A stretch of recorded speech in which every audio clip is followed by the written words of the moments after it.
live. So now I'll give it to you. Hello, everybody. So today's topic, I don't know about you or about anybody else who's watching. It's sometimes very easy to start something, and sometimes it's easy then to continue, maybe, I don't know, for another week or two.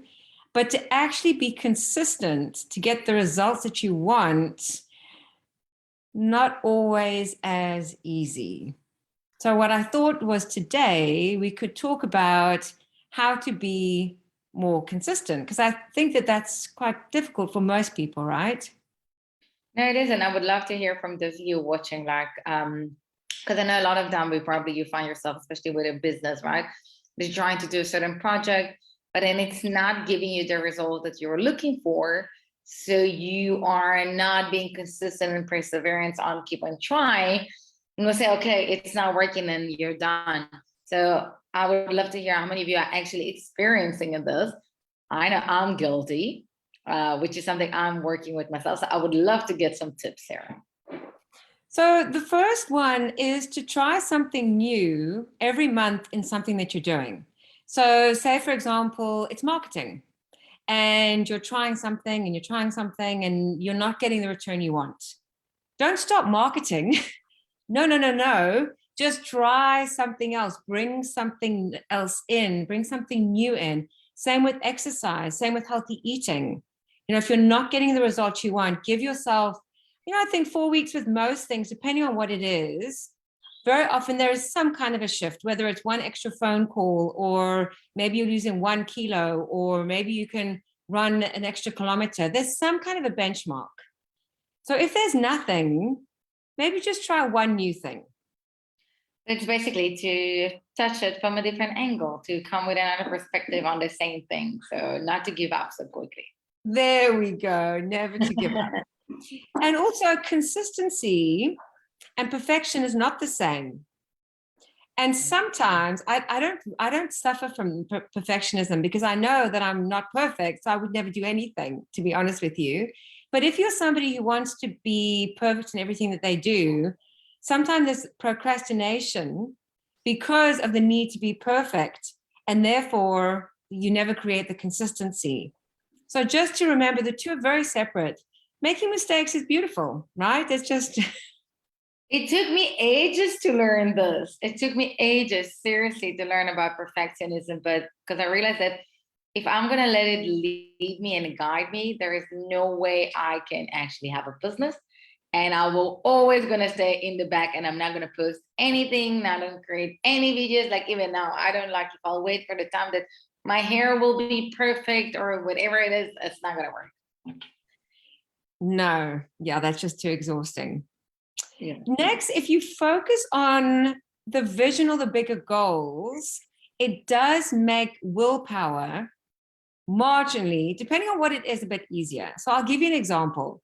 For me to be in the mountain 5 days a week, sometimes 6 days a week, is super easy, because I love the way that it makes me feel. So my goal is to be healthy and to feel good. So the willpower is easy. So I don't know if that's something in your life. I mean, you're like that with yoga, right? I mean, you're very into the yoga. Yes.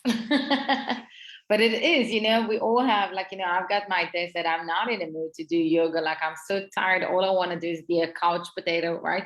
And do nothing. But I also knew how it's going to make me feel. So it's easier. It gave me the willpower, to get up and do it. And that's what helped me to stay consistent and not to give up on my yoga classes. So what is that? So when that little voice comes, what do you do with that little voice? When that little voice is like, nah, that's on the couch. What do? You just ignore the voice? No, I'm just talking to that voice, and I'm telling myself, I give myself a pep talk that I know I'm going to feel way better after, and I'm going to get way more energy, and that I need to do it. And, other people are waiting for you to join the class, so you cannot bail. I always have a reason to tell myself. I think little chats to oneself and having an accountability partner or people is super important. If you got people relying on you, you have to show up, right?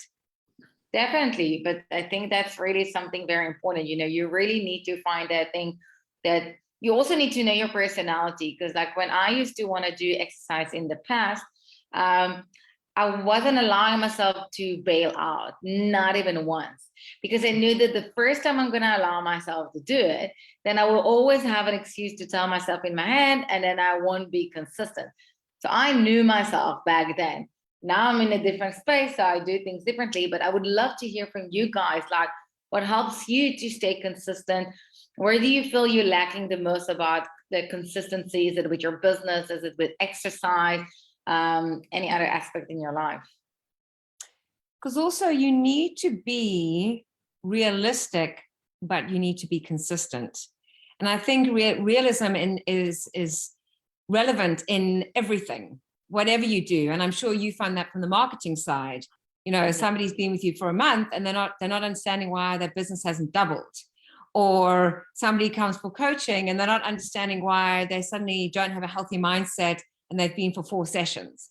You know, it's like, it's just not being very realistic. We take a long time, you know, 6 to 8 weeks, we make adjustment, things take time. Nothing just happens, even if we are consistent for a short time. But that's why there's a reason why they say you need to set up a realistic goal. You know, you really need to make sure, even with your business, you cannot expect to grow from like 0 followers to 10,000 followers in 1 month. It's not realistically. It doesn't mean that it cannot happen, but it doesn't mean that it's very realistically, or like, you know, and that's why when you build a marketing and strategy plan, you also want to be realistic about like, okay, how much money can I make in this month? But how much money do I want? And how can I build it in different phases that are going to help me? So I think in everything, because once you also set up yourself goals like this that are very realistic, then it's more easy to be consistent and not to procrastinate. Because when you're saying like, oh, but I wanted to earn this, but I'm not getting there. So you're getting frustrated. When you get frustrated, of course, you cannot be consistent. You will want to procrastinate. That's how I feel. Yeah, no, completely agree. And also you need tools for motivation. So everybody's got different kind of tools. You know, for some people, this is a very short one, but for some people it might be, you know, going on holiday. So the motivation is, well, I'm going on holiday, so that's in a few weeks. I want to feel great. You know, that might work for some people. The challenge with that is then there's the holiday, and then after the holiday, does everything just then go back to normal, or what does that mean? So some kind of a tool that motivates you. Maybe it's having an accountability partner. Maybe it is speaking to a friend. Incentives, but incentive, you can say it that now. Big word. Yes. Incentivize yourself, basically. That's what I'm trying to say. Okay, so find things that will give you that motivation and that part that you're like, okay, cool, I know what I'm doing. Yeah, because you give yourself rewards, and the rewards are the best part. I love rewarding myself. You know, it's been a week and, you know, I've had a really, I don't know, some kind of like a very productive week, and I've done a lot this week. Then I'll say, okay, well, my reward is I like going for a massage. I love a massage. For me, that's like the ultimate back massage. And I'll have that. So I give myself a reward. And whatever your reward is, it's very important to reward yourself. It is. And also by even saying a good word to yourself, you know, even mentioning that accomplishment on social media and share it with your audience is also like, on one way you're giving yourself something good, and on the other way you basically also engaging with your audience and sharing that experience with them. So that's just another idea. And lastly, the last point is about keeping promises. And what for me was so relevant about this is when starting the health retreat or the half-day morning retreat, I spoke to a friend of mine and I said, I'm going to start this. And she said, great, I'm going to be at the first one and I'm going to bring 2 friends. And I suddenly thought, oh my gosh, now I have to do it because I made a promise. And she said she's going to be at the next one. And I mean, she did come. So it all worked out beautifully. But making that promise was so good for me because there is no way I was then going to, you know, bail from it. So make a promise to somebody. But I think that's the part, as you said, to find some accountability partner, something that will get you to stick with us. It's like when you book with a friend or something, so you know you need to do it. Or even if it's about the business, when you partner with someone else, and then you know now you're obligated because it's the two of you. Or like I always like it, you know, when you're trying to sell a workshop or something, right? And then people are not signing up, but then you get one person signing up. So once you get that one person, now you have the full power to push because you cannot be with one person. Now you need to make it bigger. But by the time you get that one person, so that's like also for me like a way to get yourself to promise. So work on getting at least that one or two that come and join your partnership in this thing, and then it's easier to push yourself. Absolutely. And I mean, Easter's around the corner, not starting tomorrow, but starting Friday. So happy holidays, everybody. Have a great Easter. And And good Passover and easy fast on the Ramadan. So basically all three of them are everybody, coming together. So everyone's getting the happy wishes.